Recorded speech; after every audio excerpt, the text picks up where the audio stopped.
Breaking news చూస్తున్నాం. BRS శ్రేణుల్లో విషాదం చోటు చేసుకుంది. BRS cantonment MLA Lasya Nanditha ప్రయాణిస్తున్నటువంటి కారు రోడ్డు ప్రమాదానికి గురైంది. రోడ్డు ప్రమాదంలో లాస్య నందిత అక్కడికక్కడే ప్రాణాలను కోల్పోయారు. పటాన్చెరు ఓఆర్ఆర్ వద్ద ఈ ఘటన చోటు చేసుకుంది. అతి వేగంతో ప్రయాణం చేయడమే ఈ ఘటనకు కారణం అంటూ కూడా మనకి సమాచారం అందుతుంది. అతి వేగంగా ప్రయాణిస్తున్నటువంటి కారు అదుపు తప్పి డివైడర్ ను ఢీకొట్టడంతో లాస్య నందిత అక్కడికక్కడే ప్రాణాలను కోల్పోయిన నేపథ్యంలో ఈ అంశానికి సంబంధించి మనతో మాట్లాడేందుకు ప్రముఖ సీనియర్ జర్నలిస్ట్ శ్రవణ్ కుమార్ గారు మనతో ఉన్నారు. శ్రవణ్ కుమార్ గారితో మాట్లాడుతాం. శ్రవణ్ గారు నమస్తే అండి. బీఆర్ఎస్ శ్రేణుల్లో విషాదం అయితే చోటు చేసుకుంది. బీఆర్ఎస్ ఎమ్మెల్యే కంటోన్మెంట్ ఎమ్మెల్యేగా ఉన్నటువంటి లాస్య నందిత రోడ్డు ప్రమాదంలో తన ప్రాణాలను కోల్పోయారు. సరే, ఈ ఘటన ఎలా జరిగింది అసలు?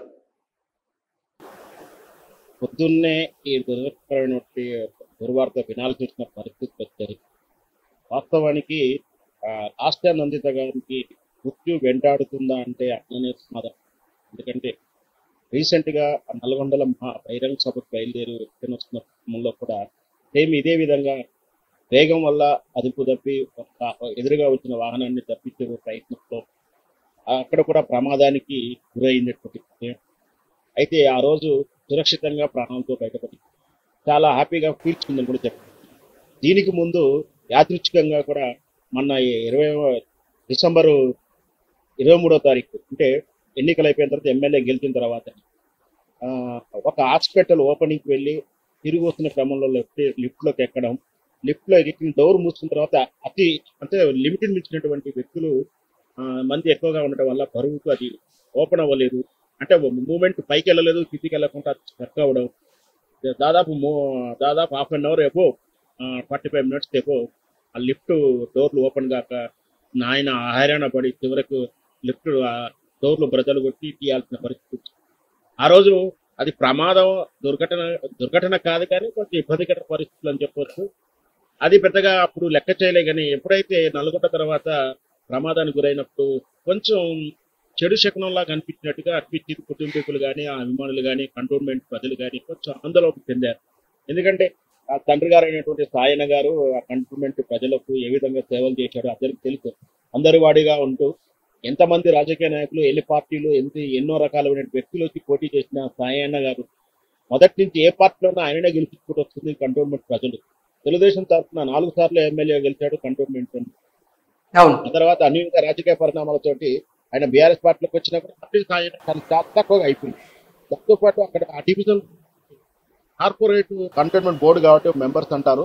ఆ మెంబర్స్ లో కూడా ఆ ప్రాంతానికి చెందిన కార్పొరేట్లు కానీ, మెంబర్స్ కానీ, సాయన్న గారి ఆర్టిస్టులు కానీ, సాయన్న గారి గెలవడం. అంటే ఈ విధంగా మనం అర్థం చేసుకోవాల్సింది ఏంటంటే కంటోన్మెంట్ ప్రజలంతా కూడా సాయన్న వైపు ఉన్నారు, కుటుంబానికి ఎస్గా ఉన్నారు. ఆయన చేసిన సేవలకు ఎంతో కొనియాడుతూ కృతజ్ఞపూర్వకంగా ఉంటారు. పొద్దున్నే లేవగానే లాస్య గారి ఈ దుర్మార్గమైన వార్త వినడం అనేది నిజంగా కంటోన్మెంట్ ఇబ్బంది గురి చేసింది. అందరూ కూడా హాగా ఎంతో విషాదవదంతో ఉన్నారు. మన కంటోన్మెంట్ పెట్టి చూస్తే అర్థమవుతుంది, ఆ ప్రజల వాయిస్ ఉన్నా కూడా అర్థమవుతుంది. దురదృష్టవశాత్తు ఏంటో లాస్య చిన్న వయసులోనే బీటెక్ చదువుకుంటూనే ప్రజాసేవలో ఉండడం, ఆమె కలిసి వస్తున్న అంశం అనుకుంటున్నాం, రాజకీయాలు కలిసి వస్తున్న అంశం. ఇంకా దురదృష్టవశాత్తు వాళ్ళ నాన్నగారు చనిపోయినప్పుడు మళ్ళీ బై ఎలక్షన్లో బీఆర్ఎస్ పార్టీ ఎంత ఒత్తిడి ఉన్నా, రకరకాల సమీకరణాలు చేసినా కూడా కేవలం సాయన్న గారికి ఉన్నటువంటి వ్యక్తిగత అభిమానంతో బీఆర్ఎస్ పార్టీ మళ్ళీ లాస్య గారికి ఇవ్వడం, అనూహ్యంగా ఆమె గెలుచుకుంటుంది. తర్వాత మళ్ళీ రెగ్యులర్ ఎన్నికల్లో కూడా మళ్ళీ ఆమె అఖండ మెజార్టీతో గెలుచుకుంది. వాస్తవానికి మనకు తెలుసు బీఆర్ఎస్ పార్టీ వ్యతిరేక పవనాలు వీస్తున్నా కూడా లాస్య చంద్ర మీద పోటీ చేసింది సామాన్యమైన అభ్యర్థి కూడా కాదు, గద్దర్ గారి కూతురు వెన్నెల గారు. గద్దర్ గారి కూతురు వెన్నెల గారు. ఇంత ప్రతికూల పరిస్థితుల్లో కూడా సాయన్న కూతురు కానీ, సాయన్న కూతురు కుటుంబం గెలిచిందంటే సాయన్న గారి మీద ఉంటే అభిమానం ఏంటిది, అది చేసిన ప్రజాస్వామ్యం ఏంటి, అంకిత భావం ఎలా ఉందో మనకు స్పష్టంగా అర్థమవుతుంది. కానీ భగవంతుడు సహకరించలేదు, ప్రజలు ఎంత సహకరించడం. అతి చిన్న వయసులోనే రాజకీయాల్లోకి ప్రవేశించారు. ఒకసారి కంటోన్మెంట్ బోర్డుకి ఆవిడ పోటీ చేశారు. తర్వాత జిహెచ్ఎంసీ ఎన్నికల్లో కార్పొరేటర్ గా కూడా ఆవిడ పోటీ చేయడం జరిగింది. నెక్స్ట్ వాళ్ళ నాన్న మరణం తర్వాత ఆవిడకి బీఆర్ఎస్ టికెట్ ఇవ్వడం జరిగింది. అయితే మొన్న జరిగినటువంటి ఎన్నికల్లో ఆవిడ ఎమ్మెల్యేగా అభ్యర్థిగా ఘన విజయం సాధించడం జరిగింది. అతి చిన్న వయసులోనే ఆవిడ మరణం ఇప్పుడు అందరినీ తలచివేస్తుంది. అసలు ఈ విషాద వార్తని వాళ్ళ కుటుంబ సభ్యులు జీర్ణించుకోలేకపోతున్నారు. ఎందుకంటే గత ఏడాది గత ఏడాది ఇదే మాసంలో వాళ్ళ నాన్న ప్రాణాలు కోల్పోయారు. ఇప్పుడు ఇదే మాసంలో లాస్య నందిత కూడా కారు ప్రమాదానికి గురై ఆవిడ ప్రాణాలు కోల్పోయిన నేపథ్యంలో వాళ్ళ కుటుంబ సభ్యులందరూ కూడా రోధిస్తున్నారు. అసలు ఈ సిచ్యువేషన్లో నాయకులందరూ అంటే బీఆర్ఎస్కి సంబంధించినటువంటి నాయకులు కూడా వాళ్ళకి మేము అండగా ఉంటామంటూ కూడా వాళ్ళ కుటుంబానికి తీవ్ర సంతాపాన్ని అయితే వ్యక్తం చేస్తూ ఉన్నారు. అలాగే తెలంగాణ ముఖ్యమంత్రి గారు, ఉప ముఖ్యమంత్రి గారు అందరూ కూడా వాళ్ళ కుటుంబానికి ప్రగాఢ సానుభూతిని తెలియజేస్తూ ఉన్నారు. శ్రవణ్ గారు, దీన్ని ఎలా చూడు? బీటెక్ చదువుతూనే ఒక యంగ్ యువతి 2015లోనే రాజకీయాల్లోకి వచ్చి వార్డు మెంబర్గా పోటీ చేసిన 2015లో కంటోన్మెంట్ బోర్డు మెంబర్ గెలవనప్పటికీ 2016లో కవాడి కూడా జిహెచ్ఎంసీ కార్పొరేషన్ తన చట్టా చాటుతుంది. ప్రజల సేవ చేశారు. ఈ ఈ సేవా గుణం, ఈ సేవా తత్పరను, ఈ అంకిత భావం, ఈ నిజాయితీ వల్లనే మళ్ళీ బై ఎలక్షన్లో అఖండ విజయం గెలిచిందని ఇంతకుముందు చెప్పినట్టే ప్రతికూల పరిస్థితులు, సాధారణ ఎన్నికలలో బీఆర్ఎస్ పార్టీ ప్రతికూల పరిస్థితులు ఉన్నా కూడా లాస్య నందిత అఖండ విజయం సాధిస్తుంది. ఇంత ప్రజా బలం ఉంది, ఇంత వజ్ర సంకల్పం ఉంది ప్రజలకు సేవ చేయాలని. నేను భగవంతుడు ఆమెకు అవకాశాన్ని ఇవ్వకుండా నిజంగా వెంటాడి మృత్యువు తీసుకెళ్లడం నిజంగా విచారకరమని చెప్పాలి. ఎందుకంటే ఈ రోజుల్లో రాజకీయాలు రావడానికి యువత కొంచెం సంశయిస్తున్నారు. అందున లేడీస్ కూడా సంశయిస్తున్నారు. ఈ రాజకీయాలు దిగజారిన విలువలు ఉన్నటువంటి ఈ రోజుల్లో ఇట్లా యువత ముందుకొచ్చి ప్రజాసేవకు అంకితమై నిజాయితీగా సేవ చేస్తున్నటువంటి నాయకురాలు దొరకని పరిస్థితుల్లో ఇట్లా ఇంకొక మంచి నాయకురాలను కోల్పోవడం నిజంగా ప్రజలు మంచి నాయకురాలు కోల్పోయింది కూడా చెప్పుకోవాలి. ఓకే శ్రవణ్ గారు, అసలు ఓఆర్ఆర్లో తరచుగా ఘటనలు జరుగుతూనే ఉన్నాయి.